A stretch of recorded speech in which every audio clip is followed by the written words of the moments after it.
This programme is about how two newly qualified teachers approach their first term of work at a busy inner-city primary school.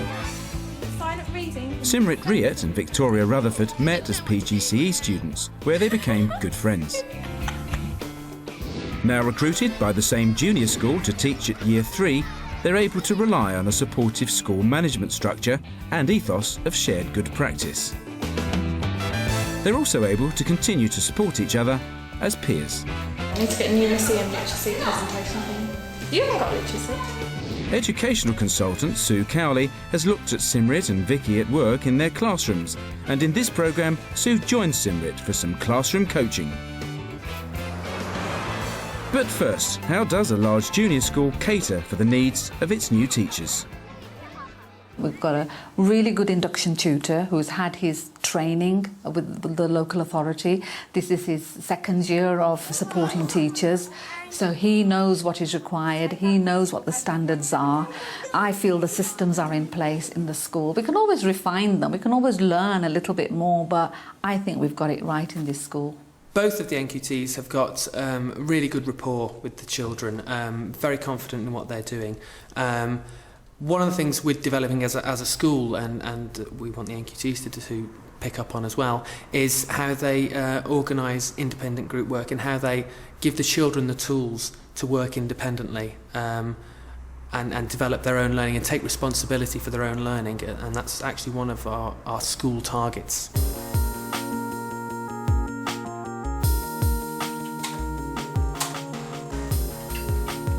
One crucial area of work that NQTs soon encounter is how to work with parents. At Old Know, the autumn term is when Year 3 have their Parents' Evening. This will be Simrit and Victoria's first experience of reporting pupils' progress to mums and dads, aunts and uncles, and in some cases, siblings. At Old Know, they're well supported by the other staff. In this case, Assistant Head Teacher Rebecca English. Well, at Old Know we have Parents' Evening in the classroom because it's a bit more of an informal setting. So the parents can come in and they can look at the children's work up on walls, they can look in the books. Every parent's expected to come once a term to talk to the teachers and find out how the children are doing and what progress they're making. Her reading level is at a 2A. Which is what it should be. Yeah, in fact that's even further than what it should be. This is 2A. So it's more about, if she's got the ideas and she's already writing, it's more about how she's organising her work.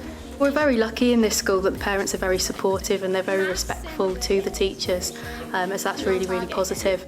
The problem that we tend to have in this school is that a lot of parents don't speak English, and so actually getting across the message that you want to those parents can be difficult. So we have lots of translators on hand who will come in and translate for the parents.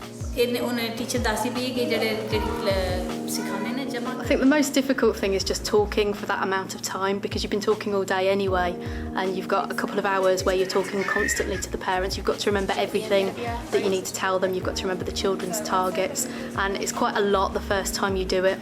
His reading and his writing, they differ. Okay, his reading is good, his reading is a level 2C. Some parents who I didn't think were going to turn up turned up, which was good. But some parents who I really wanted to turn up didn't turn up, because I just wanted to talk to them about, might have been little behaviour things that they didn't do, and they didn't turn up. But everybody else who did turn up, it was good, and I managed to say everything that I needed to say, and it went well. I'm glad.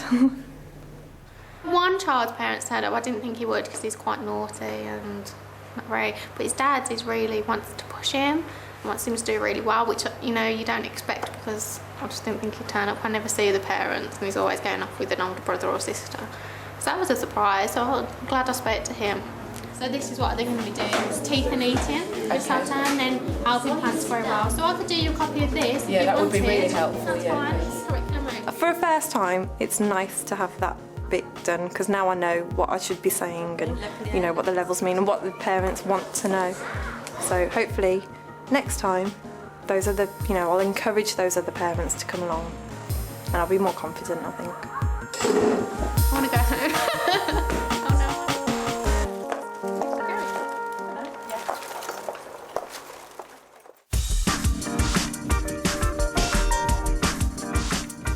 One good way to further the continuing professional development of all staff is to bring in someone with more experience. Sue Cowley is that someone and has already analysed Simrit's teaching. She now joins her in the classroom for some classroom coaching.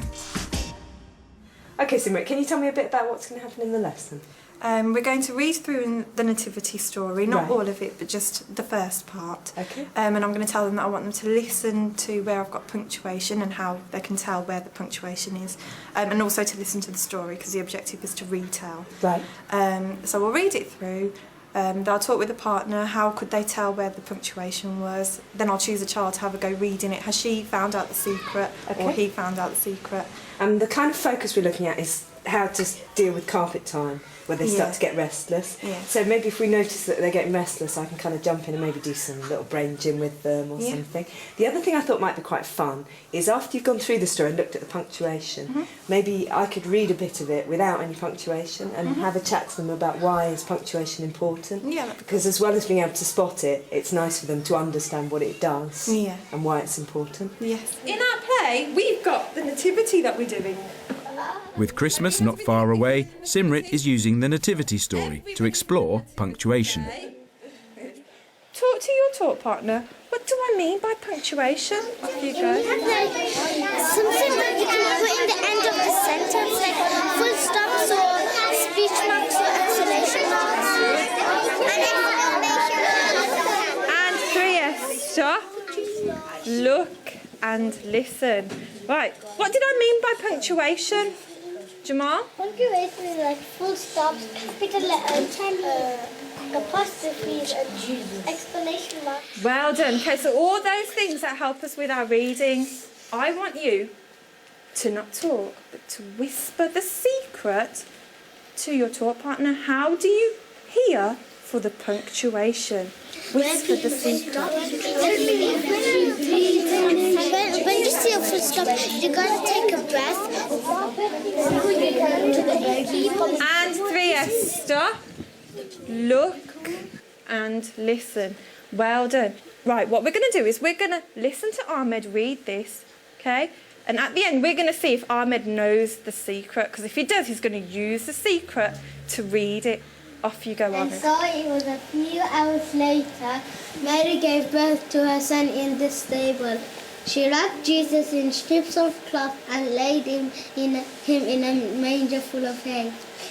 Right, put your thumbs up like this if you think he's got it, if he's got the secret. And hands down like this if you don't think he's got the secret. Mohammed, how did you know that he's got it? Because you've got your thumbs up. How did you know he's got it? Because when he reads the last sentence, he closes his mouth. After that, he opens his mouth and says the sentences. That's right. So what punctuation did he do that for? For full stop and commas. Yeah, good. Okay. Now, I'm going to just jump in for a moment and I'm going to show you why punctuation is so important. I'm going to go back a page and what I'd like you to do is I'd like you all to close your eyes.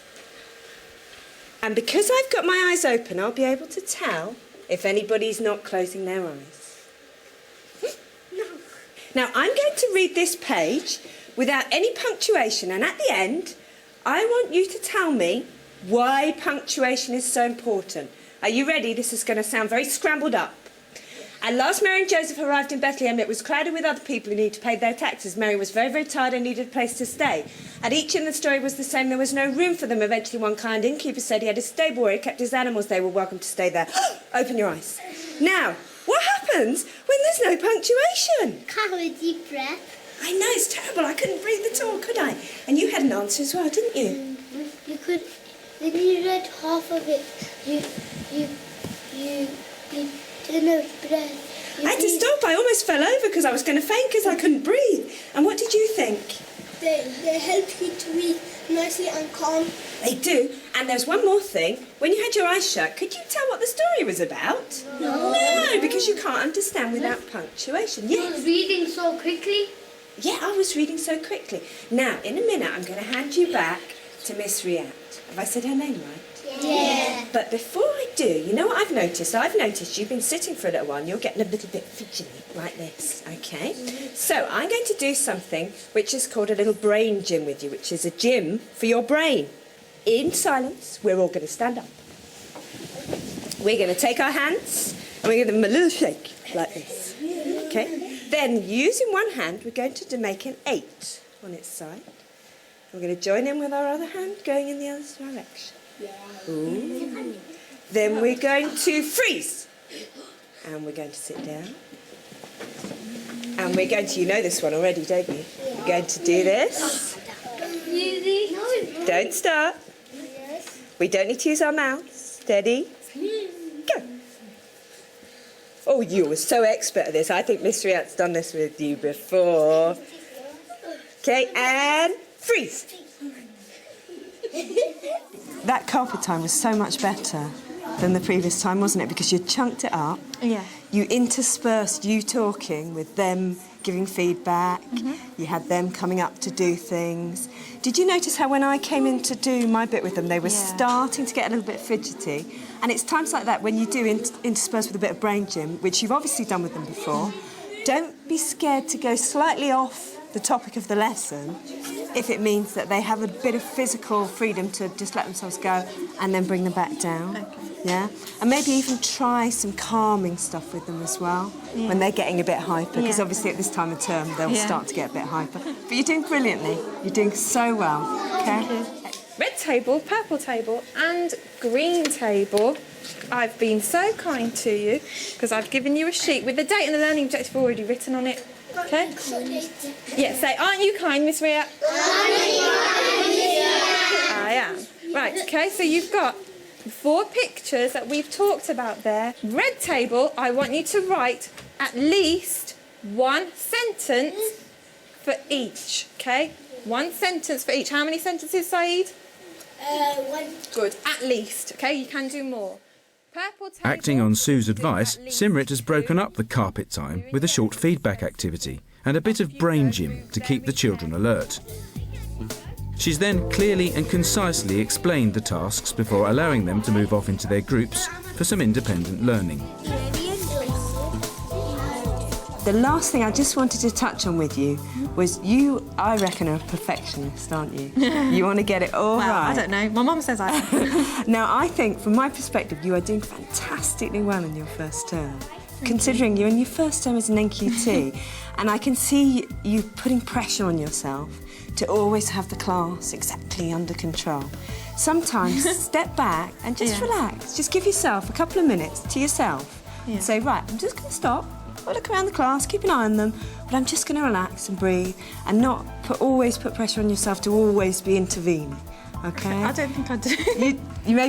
You don't see it from yourself, but I think you set your standards really high, which is great.